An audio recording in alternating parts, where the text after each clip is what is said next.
కూడా స్వరాజ్యాన్ని సాధించామో అదే విధంగా కలిసి కట్టుగా కుల మతాలకు అతీతంగా నేడు సమాజాన్ని రక్షించుకోవాల్సిన బాధ్యత కూడా ప్రతి ఒక్క పౌరుడి పైన ఉందని తెలియజేయడమే ఈ యొక్క కార్యక్రమం యొక్క ప్రముఖ ఉద్దేశం. కాబట్టి మహిళలు, పురుషులు, విద్యార్థులు, యువతి యువకులు, మేధావులు, సంఘ సంస్కర్తలు, అదేవిధంగా మేము ముఖ్యంగా చేతులెత్తి అర్థిస్తున్నాం. మీడియా అనేది ప్రపంచాన్ని ఒక ఉన్నత స్థాయికి, ప్రపంచ దేశాలను కంటికి కనపడేటట్టుగా చూపెట్టే ఒక ఏకైక సాధనం. అది ప్రింట్ మీడియా కావచ్చు, ఎలక్ట్రానిక్ మీడియా కావచ్చు.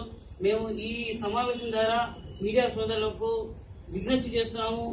ప్రపంచంలో వాస్తవం అనేది ఏమనేది తెలిసిన ఏకైక ఒకే ఒక సాధనాలు, ప్రచార సాధనాలు ఆ మీడియా ప్రచార సాధనాలు ద్వారా దేశం ముందడుగు వేయాలని, అభివృద్ధి వైపు ముందడుగు వేయాలని మనమంతా కూడా కలిసికట్టుగా మానవులు మనమంతా కుల మతాలకు అతీతంగా ప్రతి ఒక్క సమస్య మీద నిరంతర పోరాటం చేసి తుది శ్వాస వరకు ఈ దేశం కోసం పాటుపడాలని, ఈ యొక్క దేశాన్ని అభివృద్ధి వైపు ముందుకు తీసుకొని పోవాలని ఆశిస్తూ ఈ యొక్క కార్యక్రమానికి సహకరించిన ప్రతి ఒక్కరికి అత్యంత మహారథులు అంతా ఉన్నారు.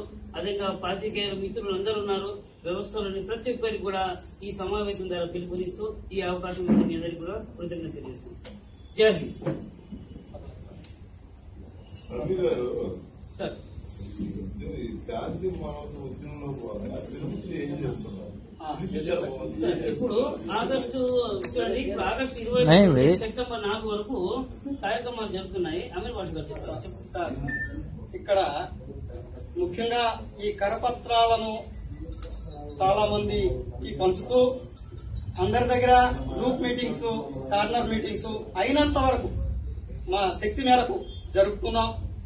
ఇంకా ముందుకెళ్లాలనే ఆలోచనలో ఉన్నాం. కాబట్టి అందరూ కూడా ఒకసారి ఎవరైతే మేధావులు ఉన్నారో, విద్యావంతులు ఉన్నారో వారందరూ మాకు సహకరిస్తే దీని ఉద్దేశాలను ఇంకా ముందుకు తీసుకెళ్లడానికి బాగుంటుంది. కాబట్టి ఈ రోజు ఈ కార్యక్రమాన్ని ఇంకా ముందుకు తీసుకెళ్లాలనే ఉద్దేశంతోనే ఈ మీడియాలోకి రావడం జరిగింది.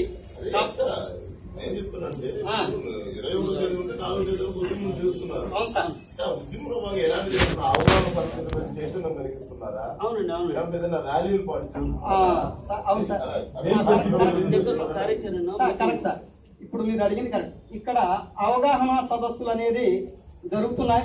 ర్యాలీలు అయితే జరగలేదు. ఇందులో ముఖ్యంగా